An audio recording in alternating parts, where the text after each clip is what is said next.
Hello there, thank you for staying with us and welcome to another edition of Channels Beam. I'm Victor Matthias. Now, in order for girls and young women to thrive in science, technology, engineering, and mathematics, STEM careers, they need safe and reliable access to the internet as well as digital tools. And that's why every year, the International Telephone Union marks the Girls in ICT Day to review and formulate new policies that will ensure girls have equal access and opportunities in ICT. Today on the program, we will be looking at this year's theme, that's access and safety, and its application in the Nigerian context. But before we get into all of that, let's first of all take a look at what the social media trends were in the past week.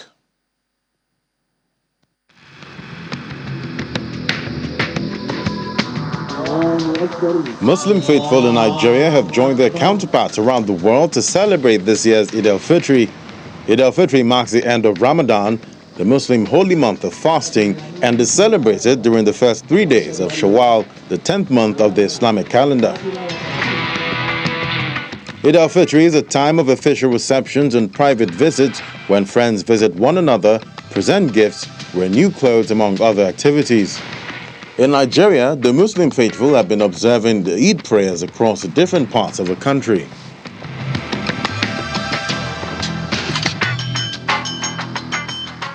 The International Workers' Day came into effect in 1889 to beam the spotlight on workers' struggle of fallout of Haymarket affairs in Chicago, USA, where workers led a protest to insist on working for 8 hours instead of 12 hours a day besides other welfare issues.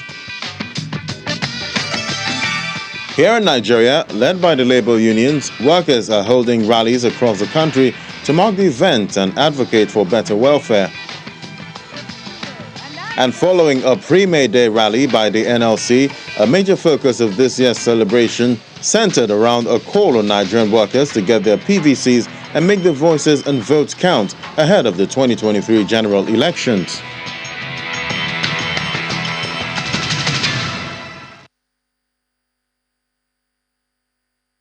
Those were the trends in the past week as well as this week. But you can be a part of the conversation from wherever you're watching. Just tweet at us at Channels TV, at Channels Beam, as well as Victor_MBIDI. You can use the hashtag Channels Beam as well as the hashtag Girls in ICT. But joining us today to, of course, look at the topic that we're discussing, we have Chisom Nwoku. She is currently a software engineer at Microsoft. She works with the sustainability team to help the company achieve its goal of becoming carbon negative by the year 2030. Chisom spends her time helping job seekers land roles at top tech companies through speaking engagements and podcasts. She joins us right here in our Lagos studio, and she's also joined by Catherine Ahigbe. She is the product manager for Vesti. She is also a hardworking professional that offers experience in driving key business uplift and growth through effective people and product management, as well as effective implementation of core human resources policies. It's a pleasure to have you both join us today on the program. Thank you. Of course. We also have joining us from our Abuja studios, Sonia Dewarga. She is currently working at Tech Her NG as Programs Officer, where she leads the Digital Literary Project, the Tech Her School Tour, where they visit schools in semi-urban areas, teaching young people online safety, digital citizenship, as well as careers in tech. Sonia, it's a pleasure to have you as well join us today on the program. Thank you so much for having me. Happy to be here. Of course. Well, kickstart the conversation for us, Sonia, from the Abuja studio. So what was the celebration like? That's the Girls in ICT, celebration like in Nigeria. I guess for most people around the country, just the theme, this year's theme really does, it resonates with us because access and safety is something that we continue to battle for girls in ICT, for girls to have there's access to technology and then safety in their schools and online as well. So the theme definitely did resonate really strongly with everyone around the country this year. Fine. So, apart from resonating, apart from the team resonating with everyone in the country, on personal levels now, how has that been happening? That's ensuring that access as well as that safety, is paramount and is available, for young girls and for women as well, being on the online as well. So on our part at Tekka, we're keen on building digital communities. That's where community of learning, coaching, and mentoring.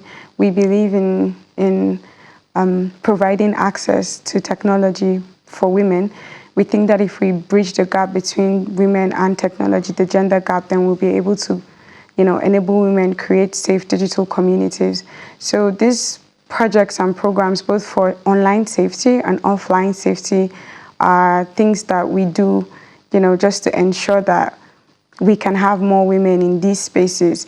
While online safety is something that we continue to battle for, as digital rights are murky, the procedures and guidelines for it are not exactly clear. We want more and more women to feel safe online, to be able to join conversations and their voices. That's an important part of access that women are cut off from because of technology-facilitated gender-based violence. So that's access online, but then offline access in terms of the education emergency that is going on currently in the country. So we find that more and more young women are unable to go to school. This cuts off their access. And then for those who are able to go to school, there are questions of safety. So there are a lot of movements, the civic society space is a space that's heavy on collaboration. So there's the state of emergency, gender-based violence movement, the Tekka School Talk, for instance, which is a digital literacy program, which are all centered around, bringing more women into these spaces and having them access technology to develop and improve their lives. All right, it seems a lot is going on, on that end, but let's get a feel of what is going on, in this part of the country. Chisom, let me come to you now to, get your own vibe, so to speak, now on what is going on here and how has it been for you personally? Okay, so the Girls in ICT celebration happened at the Microsoft office, Lagos, Nigeria, where secondary school students were invited to the office to get like a glimpse of what it's like to be a lady in tech. And also 30, under 30 girls as well were also invited. So looking at the team, access and safety, it was really, they were really exposed to different ways girls can be able to access the internet without any harassment and being able to access these skills in the most secure way possible. Yeah, so Catherine, talking about accessing the internet because it's pretty much accessible. I mean, with smartphones and cheap internet plans, now you can get a plan for as low as 100 naira. In the Nigerian telecommunications space and all of that. So access to some extent, internet is accessible. So the question now is the safety, because it's a wide range. I mean, you get there, the opportunities are limitless, the things you can do. But so how can one be safe, especially for women? Thank you. Basically, as you said, we have accessibility, especially to data and smartphones now and the like. So for safety, when it comes to using these platforms, we can as well incorporate some safety tips when it comes to using such social media platforms, especially for underage. Just the same way they'll tell you alcohol is not accessible to people above 18. So, under 18. Yeah, under 18, sorry. So it's also the same thing we can also do to incorporate for safety measures, one of the safety measures. So, okay, before you can access a smartphone, let's put it in that aspect, you have to be up to 18. And then, because most times now we have this terms of agreement, whenever you're using a particular, we don't read it. Mm-hmm. As Nigerians, we just go straight. Yes, click, I agree. So if those terms of agreement can actually be in a shorter form and more understandable to the user, I think before we actually click, I agree, then we would also have assimilated or got the idea of what is behind using such social media. Mm. So with that, we're able to, reduce or cope to an extent the risks involved using or to the exposure of the social media handles. Also, we could put in place checkpoints or checkers, like from the ends of the developers, that is for each social media developers, they could put a checker that can actually log off when the person is actually doing some things that is not good enough for the site, or maybe watching a pornography site, so through this particular, you can actually lock the user off from such platforms. So with that little necessary safety measures, we can actually cope to some extent. Yeah, Chisholm. So I mean, you talked about these girls who kind of came to your office, on April 28th, to be specific, which was the day the ICT girls, which is usually celebrated. So what exactly was their visit all about? What were they talking about, or what were they taught? In that sense. Okay, so I would say the best way to build a career in technology as a lady is trying to shadow people that you look up to, or shadow people that are already in that field. So Microsoft actually had a slot where these girls shadowed us as software engineers at the company. So we spent about 45 minutes with them, mentoring them, telling them all about what we do at Microsoft, how we got to Microsoft, and how we're building ourselves as ladies in technology. So as the day went past, they got to see like a full picture of what it's like working at a huge tech company as a female in tech, and also they got inspired.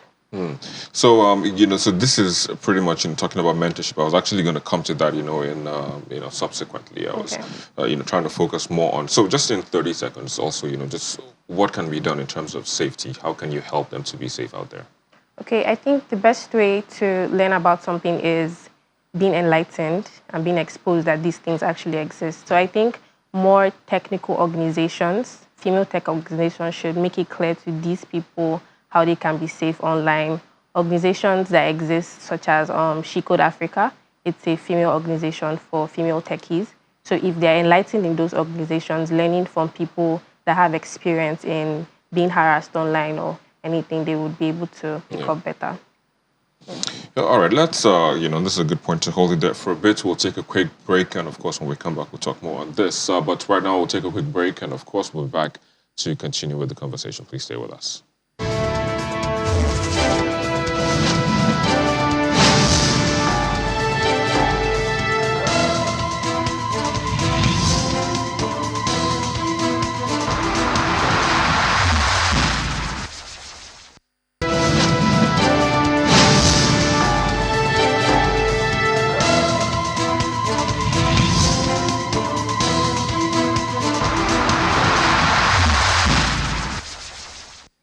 Many thanks for staying with us. We still have with us our panelists right here in the Lagos studio, as well as our Abuja studio, and we're looking at the topic, Girls in ICT, which is a day celebrated globally to ensure that girls actually have their way in equal opportunity as well in ICT, which seems to be a male-dominated area. So just before we went on break, Chisom, you were talking about mentorship.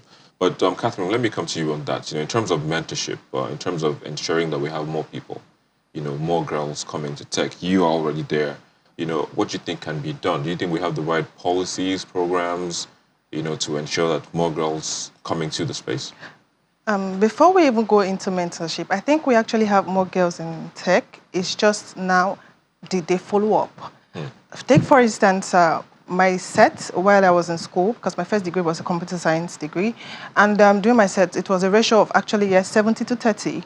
Like for boys, 70-30. We're not up to 20 girls that actually were in the class of over 70 boys. So, and the top 3 best graduating were actually girls for my set. Yeah. So now you will ask, we had these 3 girls, marriage and then motherhood. Just, took some of them off the grid. So before we actually now go into mentoring, people are actually in tech. Do they continue in this field? Or do they actually see there is a necessity to continue in this field? So first, we have to make people know that tech is not just for studying it.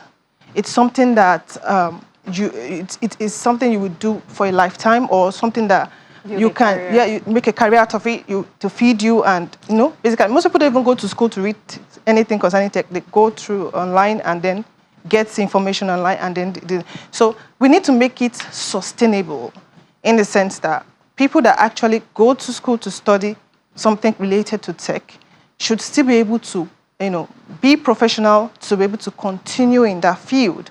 Then they will now say, okay, let's now start looking at mentoring. So that's why it's making it so difficult, because statistically, it's just 22% of women that are actually in tech. So if we look at it from people that have gone into schooling that actually did computer science or anything related to tech, and it will be more than the 22%.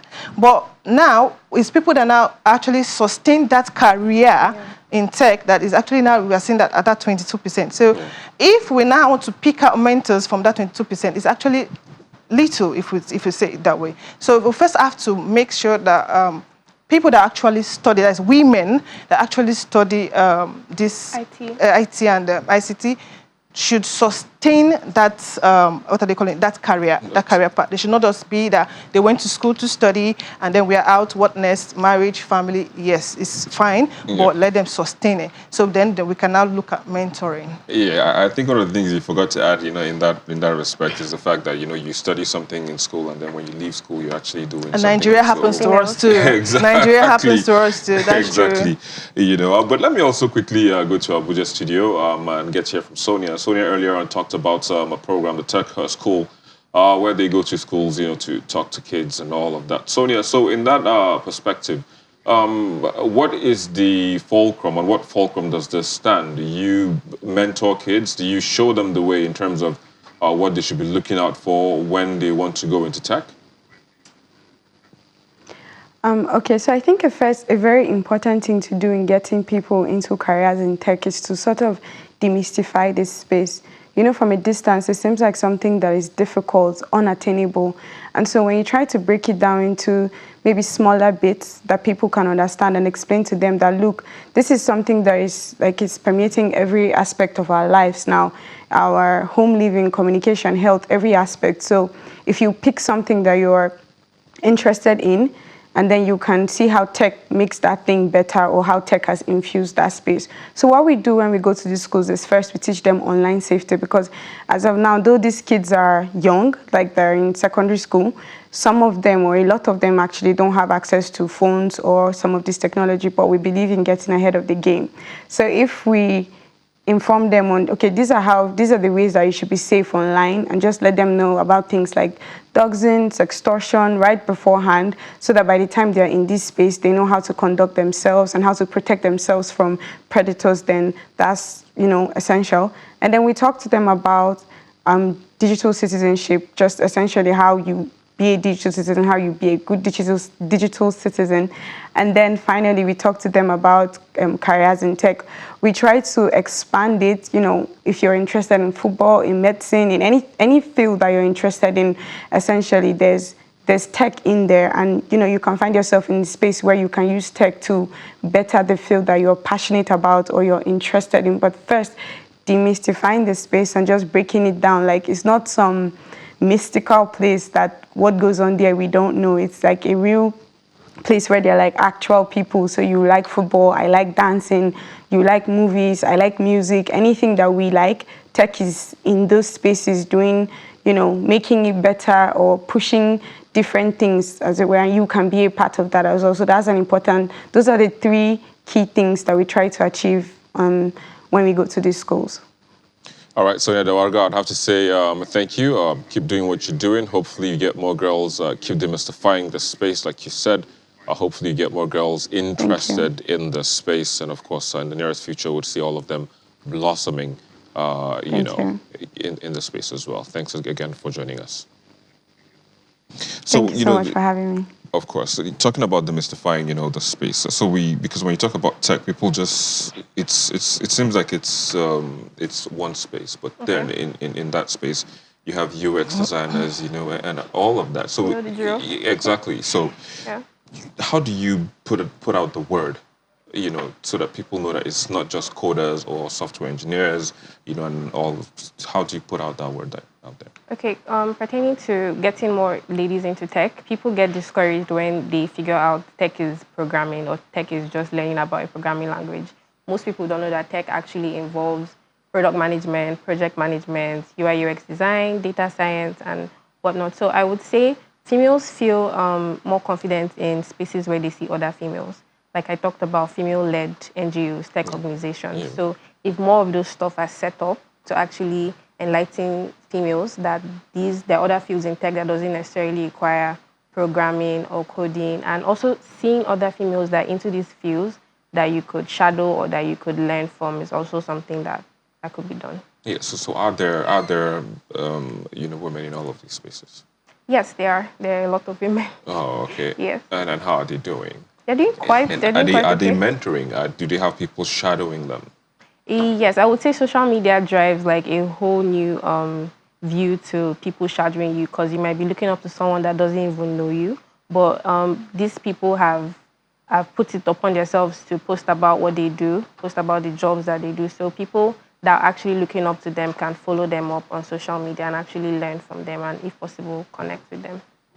How do you think that can happen in your own experience at Vesty? How do you think you can get more people, in other aspects of tech, apart from, the traditional and the ones that we know, the engineers, the programmers, the coders, and all of that? How do you think we can enlighten more girls to understand that, they can also do other things, not all of the other ones that I As mentioned? Chisom rightly said, we'll have to let them know that we don't actually only have programming as it is in their heads, that computer science is actually broad, or tech is actually broad. UI UX design doesn't need to have programming, you just have to just write maybe a particular web, or just do a particular design, and then you get a product management. I am one. I just only interface with the developers and then create roadmaps, just like I'm writing English for them, and they use the coding, which is their own to actually do the user story. So, but I am still in the tech. Yeah. You understand? Technically, I'm still there. So it's just letting them know, and then also apart from creating awareness, internship. Most of these big companies should allow interns to be able to, have that space, because have a feel especially with, as I said, Nigeria happens. Yeah. So by the time you finish a particular school, with ASU's on strike right now, you're finishing at 23, 24, 25, and then you want to intern in a particular company, and I'll tell you age between 21 to 22. So that is already a setback already for somebody that wants to do that. Yeah. So they should at least give equal opportunities to people, especially ladies, that will want to just, intern. We have an intern in, what do they call it, Investi, for the front end. She just said she just wants to learn. She's still in school. I think she's in her first year, computer science. So she just said she just wants to learn. So she's shadowing the technical team lead at the front end. And then it gives her the opportunity, So if people want to intern, they should allow such opportunities for them to be able to assess it. So let's hope all of that happens, in the very nearest future, and hopefully that would ensure that we have more girls, in the space, not only in the traditional space, but also, in all those other spaces. Yeah, of course. But I have to say thank you to both of you for joining us, Chisom Moku, as well as Catherine Ahigwe, for joining us today on the program and sharing your thoughts. Thank you so very much. Yeah. Thank you. Of course, I'll see you guys maybe next year, and we'll see how far we've gone again. No problem. Well, that's where we are, but that's a wrap as well on the show. But we'll leave you with the movie videos on our YouTube channel in the past week. Thank you so very much for watching. I'm Victor Matthias.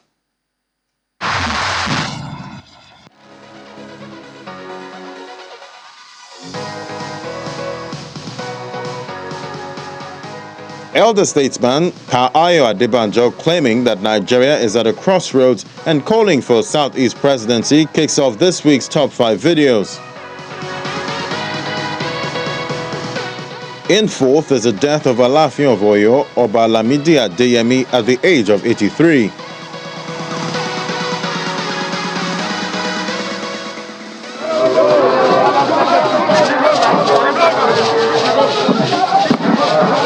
Third spot sees Vice President Yemi Osinbajo visiting the Oba of Benin, where he echoed his desire to serve.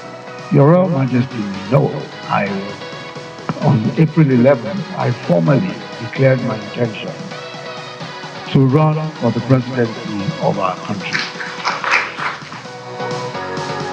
In second spot again is the Vice President, this time in Ogun State, telling stakeholders he is confident of victory. I believe that I have what is required at this time to serve this nation While in first is lawyer Femi Falana, giving reasons why President Goodluck Jonathan can't run for office again.